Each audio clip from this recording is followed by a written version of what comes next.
নমস্কার বন্ধুরা, আপনারা দেখছেন রিসার্চ বাংলা নিউজ। আমি বিশ্বজিৎ রয়েছি আপনাদের সাথে। দেশ জুড়ে একের পর এক রাজ্যে যুব সমাজ রাস্তায় নামছে, কখনো বিহার, কখনো লাদাখ, আর এবার সেই দাবানল পৌঁছে গেছে উত্তরাখণ্ডে। চাকরিহীনতা, দুর্নীতি আর পেপার লিক কেলেঙ্কারি ঘিরে ছাত্র যুবাদের এই আন্দোলনের সামনে মাথা নত করতে হচ্ছে বিজেপির ডাবল ইঞ্জিন সরকারকেও। আজকের এই প্রতিবেদনে আমরা খতিয়ে দেখব ঠিক কী ঘটেছে উত্তরাখণ্ডে, কি বললেন মুখ্যমন্ত্রী পুষ্কর সিং ধামি, আর কেন শেষমেশ সরকারকে মাঝরাতে প্রেস কনফারেন্স ডেকে পরীক্ষা বাতিল করতে হল। 21শে September Uttarakhand subordinate service selection commission UKSSCর একটি গুরুত্বপূর্ণ পরীক্ষা অনুষ্ঠিত হয়। সরকারি চাকরির নিয়োগের প্রধান পথ হল এই পরীক্ষা, কিন্তু পরীক্ষা শুরুর মাত্র আধ ঘণ্টার মধ্যে প্রশ্নপত্র ফাঁস হয়ে যায়। এরপরেই দেরাদুন থেকে শুরু করে উত্তরাকাশী পর্যন্ত রাস্তায় নামে হাজারো ছাত্রছাত্রী। 3 দিন ধরে অব্যাহত থাকে তীব্র আন্দোলন। পরিস্থিতি সামলাতে গিয়ে মুখ্যমন্ত্রী পুষ্কর সিং ধানে মন্তব্য করেন, এটা আসলে নকল জিহাদ। এই মন্তব্য আগুনে ঘি ঢালে, ক্ষোভে ফেটে পড়ে উত্তরাখণ্ডের যুব সমাজ। আন্দোলনরত ছাত্ররা নতুন স্লোগান তোলে, পেপার চোর, গাদ্দি চোর। এটা আসলে রাহুল গান্ধীর জনপ্রিয় স্লোগান ভোট চোর, গাদ্দি চোরের ধারাবাহিকতা।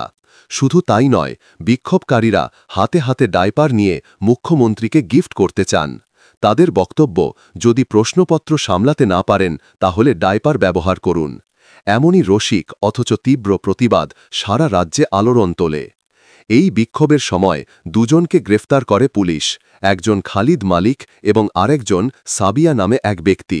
সরকার দাবি করে এরা নাকি অশান্তি ছড়াচ্ছিলেন, কিন্তু ছাত্ররা অভিযোগ করে এটা আসলে আন্দোলনকে দুর্বল করার চেষ্টা। এদিকে মুখ্যমন্ত্রীর জিহাদ মন্তব্যে আন্দোলনের ধর্মীয় রং আনার অভিযোগ উঠতে থাকে। যুব সমাজ স্পষ্ট জানিয়ে দেয়, আমাদের লড়াই ধর্মের জন্য নয়, চাকরির জন্য। চাপ বাড়তেই অবশেষে সরকার পিছিয়ে আসে।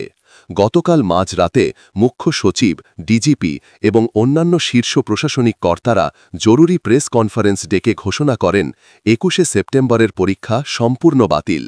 একজন অবসরপ্রাপ্ত বিচারপতির নেতৃত্বে তদন্ত কমিটি গঠন। 1 মাসের মধ্যে রিপোর্ট জমা দিতে হবে। কাদের গাফিলতে প্রশ্নপত্র ফাঁস হল, কারা এর সঙ্গে জড়িত, সব কিছু খতিয়ে দেখা হবে। তদন্তে উঠে এসেছে চাঞ্চল্যকর তথ্য। পরীক্ষা কেন্দ্রে মোট 21টি রুমে পরীক্ষা হচ্ছিল, তার মধ্যে 18টি রুমে জ্যামার বসানো ছিল, কিন্তু বাকি 3টিতে ছিল না। ঠিক ওই রুমগুলোর একটিতেই প্রশ্নপত্র ফাঁস হয়। এটা কি নিছক কাকতালীয়, নাকি এর পেছনে বড় মাফিয়া চক্র কাজ করছে? সন্দেহ ক্রমশ ঘনীভূত হচ্ছে। গত 5 বছরে গোটা দেশে অন্তত 65টি পরীক্ষার প্রশ্নপত্র ফাঁস হয়েছে। সবচেয়ে আশ্চর্য, এসব কেলেঙ্কারি সবচেয়ে বেশি ঘটেছে বিজেপি শাসিত রাজ্যগুলিতে: মধ্যপ্রদেশ, উত্তরপ্রদেশ, উত্তরাখণ্ড। শুধু UKSSC নয়, মনে করুন 2024 সালের নেট পরীক্ষা। বহু বছর পর আবার পেন অ্যান্ড পেপার পদ্ধতিতে পরীক্ষা নেওয়া হয়েছিল, কিন্তু 24 ঘণ্টার মধ্যে সেটাও বাতিল করতে হয় প্রশ্নপত্র ফাঁসের কারণে। প্রশ্ন উঠছে, এভাবে যদি চলতে থাকে তাহলে যুব সমাজ কি আদৌ সিস্টেমের ওপর ভরসা রাখতে পারবে? আন্দোলনকারীদের দাবি কখনোই ছিল না যে আমাদের সবাইকে চাকরি দিয়ে দাও।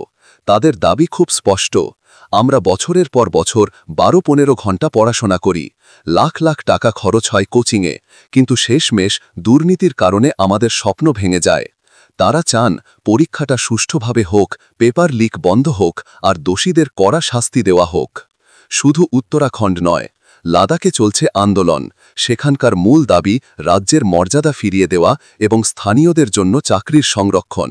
অন্যদিকে বিহারে পরপর সরকারি চাকরি প্রার্থীরা রাস্তায় নেমেছেন। কখনো বিজেপি দপ্তর, কখনো জেডিইউ অফিস ঘিরে বিক্ষোভ চলছে। তাদের দাবি অস্থায়ী চাকরিকে স্থায়ী করতে হবে।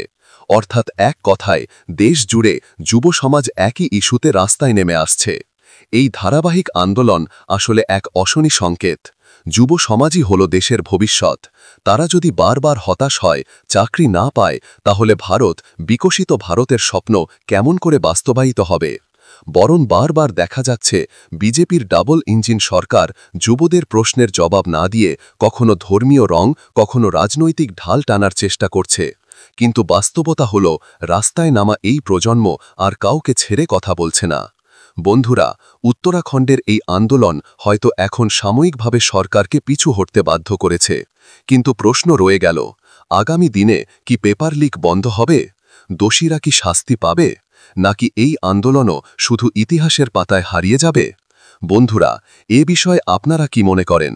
এটা কি আসন্ন রাজনৈতিক পরিবর্তনের অশনি সংকেত?